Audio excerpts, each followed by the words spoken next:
Hello everybody, this is Coach Ben. We're going to rock around the clock tonight. We're going to look at some attacking games. So there's three phases to the game. There's the opening, the middle game, and the end game. But I'm going to propose that we look at it in a different way. Different three phases of the game. Either you're attacking, you're defending, or you're maneuvering. The question is how do you know? How do you know when you should be attacking and when you should be maneuvering and when you should be defending? So we're going to look at a couple of attacking games from the great attacking genius Mikhail Tal, former world champion. They called him the Wizard from Riga.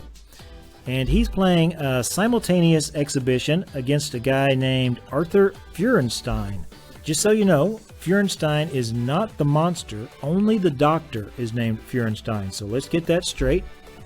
The first thing I want you to notice in this game is the black king on E8. Let's look at the files surrounding that king. The D file, the E file, and the F file. That's the kill zone. That's the attacking zone. That's where I'm going to deliver the final blow in that zone because that's where the enemy king is. If you look at the pieces in that zone, white has 1, 2, 3, 4, 5 pieces, and black has 1, 2, 3 pieces. So white is ahead by 2.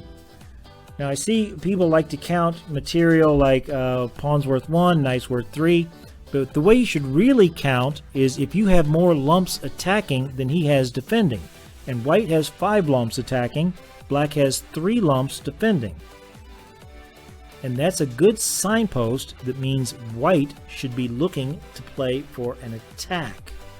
A couple of other tactical ideas you might want to notice. We always look for unprotected pieces. So you can see the queen on A5 is unprotected. The bishop on G7 is also unprotected. And we'll even call the pawn on B7 is unprotected. So those are tactical nuances that you should always be aware of where the unprotected pieces are. What type of moves are we looking for when we're attacking? Well, there's 4 types of moves that you should be looking for when you're on the attack. Number 1 is a direct attack, so just directly attacking a piece or creating a threat like the threat of a fork. So that's one type of maneuver that we do when we are attacking. Another one is to sacrifice. So we said that white is ahead by 2 pieces in the attacking zone. That means he can give 1 or 2 of those away and still have a good attack. So those pieces are expendable. So sacrifices are very common when you're attacking. Third type of move is to bring all of your pieces into the attack. I see so many games where the people try and attack with just the 1 or 2 pieces that are in the game and they leave the rest on the back row and never think about how to get another piece into the attack. And the fourth thing, of course, is just to simply win material. That's another type of attacking move. How did Tal play in this game? Well, he played the amazing move pawn to G5. And this is a direct attack. We said that's one of the type of attacking moves, a direct attack on the knight. And I guess even the pawn on H6 is also under attack.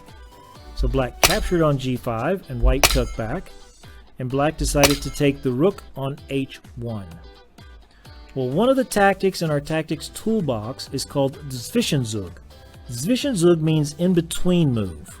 So there's a natural course of events. So the natural move would be to recapture the rook. He takes my rook, I take his rook. That's the natural course of events. But Tal plays an in-between move, a Zwischenzug, and he plays G takes F6. And this is another type of move in our attacking moves, and that is a sacrifice. He sacrificed the rook for the knight. Black takes the rook on D1 with check, and there's 3 ways for white to capture. Which one did he do? He played the great move knight takes D1, and this is an open attack on the queen on A5. And now black doesn't have time to save his bishop on G7 because his queen on A5 is in danger.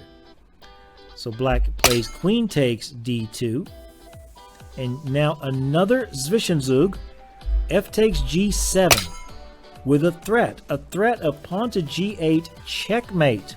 Black doesn't have time to save his queen. He's got to stop the checkmate threat. So he played king to d8.